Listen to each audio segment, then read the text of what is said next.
This channel does not promote any violent, harmful, or illegal activities. All content provided by this channel is meant for an educational purpose only. TV9 বাংলায় আপনাদের আরো একবার স্বাগত জানাই। আপনাদের সঙ্গে আমি মঞ্জিরা। স্কুলের চাকরিতে এবার আন্দোলনের নতুন মঞ্চ দেখতে পাচ্ছি আমরা। এবার আন্দোলনে যারা সদ্য চাকরিহারা হয়েছেন, যারা যোগ্য, তারাও আন্দোলনের মঞ্চে। গতকাল হাইকোর্টের নির্দেশে বাতিল হয়েছে চাকরি আর ধর্মতলায় আন্দোলনে চাকরিহারা যারা যোগ্য, ঘুষ দেননি, ফাঁকা ওএমআরও জমা দেননি, তাও কেন তাদের চাকরি গেল? এই প্রশ্নই তারা বারবার করে করছেন। কেন ঠক বাজতে গাউজার আক্ষেপ করছেন চাকরিহারাদের একাংশ। আমরা অযোগ্য প্রমাণ করুক, বার করে দিক আমাদের, আমরা যোগ্য। কোনো এখানে তো কোনো ইয়ে নেই আমার বিরুদ্ধে কিছু বেরিয়েছে, আমি টাকা দিয়েছি নাকি আমার ওএমআর ম্যানিপুলেটেড হয়েছে, কিছুই হয়নি। এটা কোনো রায় হলো? কোর্ট একটা রায় দেবে তো আমাদের প্রমাণ করুক আমরা দুর্নীতি। 5,000 বা 4,000 যা হয়েছে যাই না, তার জন্য 19,000-এর কোনো দোষ নেই।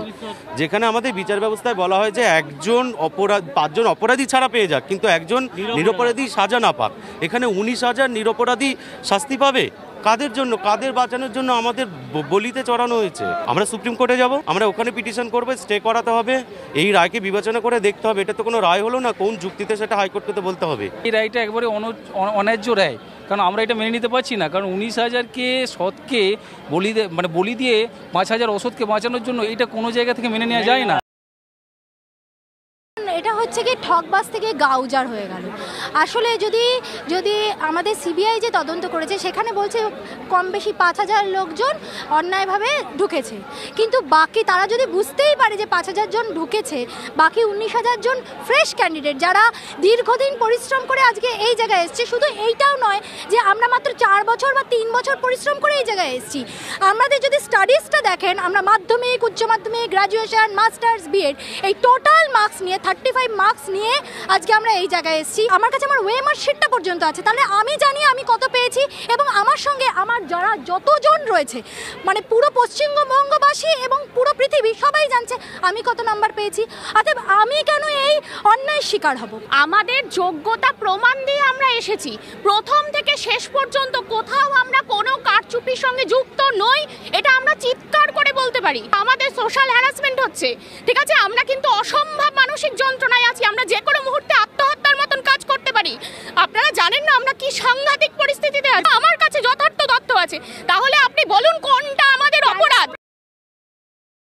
একবার চাকরি 2011 সালে পাওয়ার পর 2016 সালে আবার পরীক্ষা দিয়েছি, মূল উদ্দেশ্য বাড়ির কাছে আসা।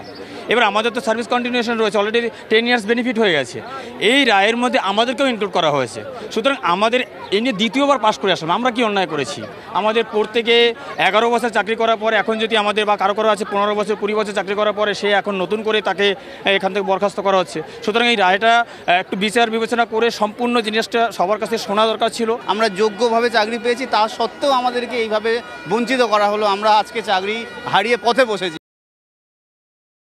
সরকারের সদিচ্ছার অভাবে এইটা কেসটাকে ভণ্ডুল করা হয়েছে, এবং বিচারপতিরা যতবার এসএসসি কমিশনকে চেয়েছে হলফনামা জমা করে, এসএসসির দোষে আজকে পথে বসতে বাধ্য হয়েছে। সুপ্রিম কোর্টে একরকম হলফনামা দিচ্ছে, একক বেঞ্চে একরকম হলফনামা দিচ্ছে, আবার এখানে কি করছে ডিভিশন বেঞ্চে আলাদা হলফনামা দিচ্ছে। এটা সরকারের পুরো সদিচ্ছার অভাব হয়েছে, যাতে সবাইকে পথে বসতে হয়। এটা কি হচ্ছে সরকারের? এইটা আমরা কি মানবিক মুখ্যমন্ত্রী দেখতে পাচ্ছি? এটা নির্লজ্জ মুখ্যমন্ত্রী, যাদেরকে চাকরি হারা আমরা পথে বসে আছি। কোথায় যাবো আমরা?